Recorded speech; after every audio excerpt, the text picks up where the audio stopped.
আমার ভাইরা, আমরা আমাদের এই বাংলাদেশকে ওলি আল্লাহর দেশ বলে বিশ্বাস করি। এই দেশ লেনিনের দেশ নয়, কার্ল মার্কসের দেশ নয়, নাস্তিকবাদের দেশ নয়, কাফের মুশরিকের দেশ নয়।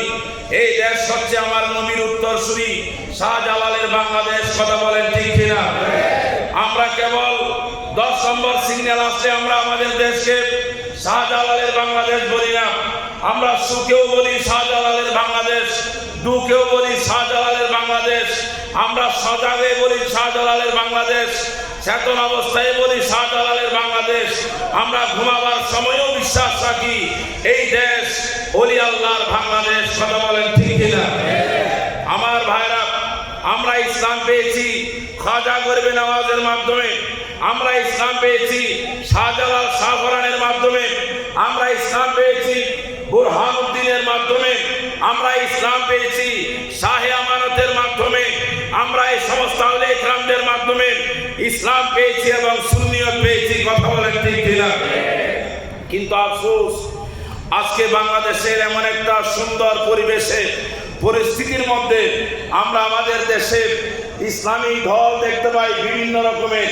কোন কোন ইসলামী দল ওরা বলছে যে আল্লাহর রাসূল নাউজুবিল্লাহ 6 প্যাক ছিলেন। আমরা দেখতে পাচ্ছি এই দেশে ইসলামী দলের নেতারা বলছে নবী নিরক্ষর ছিলেন।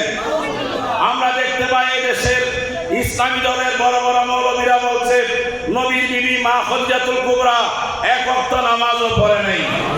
আমরা এই দেশে ইসলামী দলের বিভিন্ন মৌলবীদের মুখ থেকে শুনতে পাই মা খদিজাতুল কুবরা পর্দা করতেন না। আমরা এই দেশে এমন কিছু ইসলামী দল মৌলবীদের কাছ থেকে আমরা শুনতে পাই ওরা আমার নবীকে বলতে বলতে ওরা বলছে নবী রাখাল ছিলেন, ওরা বলে নবী একজন সাংবাদিক ছিলেন।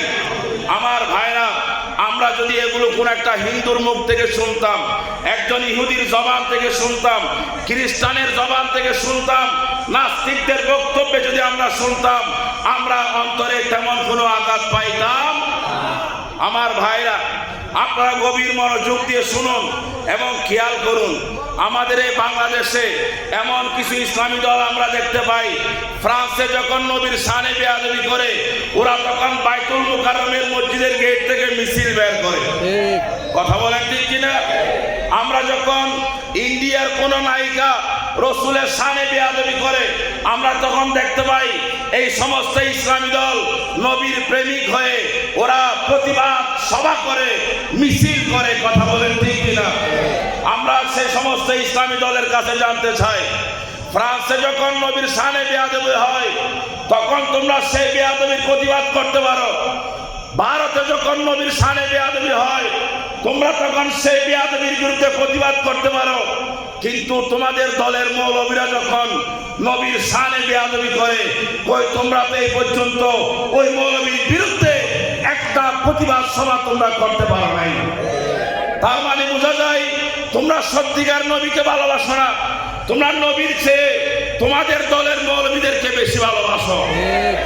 অথচ আমার আল্লাহ বলেছেন, হে আমার বান্দারা, তোমার মা বাবা, তোমার ভাই বোন, তোমার ছেলে মেয়ে, তোমার বিবি বাচ্চা, তোমার ঘর বাড়ি, তোমার ব্যবসা বাণিজ্য, এই সমস্ত কিছু যদি নবীর চেয়ে বেশি প্রিয় হয়, আল্লাহর চেয়ে বেশি প্রিয় হয়, তোমরা অপেক্ষা করো, তোমাদের জন্য খোদাই গজব নাযিল হবে।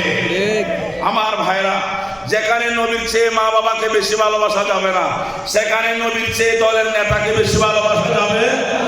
আমরা আফসোস দুঃখের সাথে বলছি, আমাদের এই বাংলাদেশে আজকে ইসলাম কায়েমের জন্য মিছিল মিটিং করে সাধারণ মানুষকে ধোঁকা দিচ্ছে। ওদের দলের মানুষ নবীর শানে বেয়াদবি করে, কোনো প্রতিবাদ করে না। আর আমাদের সামনে যখন আসে তখন ওরা বলে ওরা এই দেশে ইসলাম কায়েম করবে। আমরা তাদের কাছে জিজ্ঞাসা করি, তোমাদের এই ইসলাম কোন ইসলাম? এই ইসলামের সাথে শাহজালালের সম্পর্ক আছে? এই ইসলামের সাথে বাবা শাহপরানের সম্পর্ক আছে? তোমাদের এই ইসলামের সাথে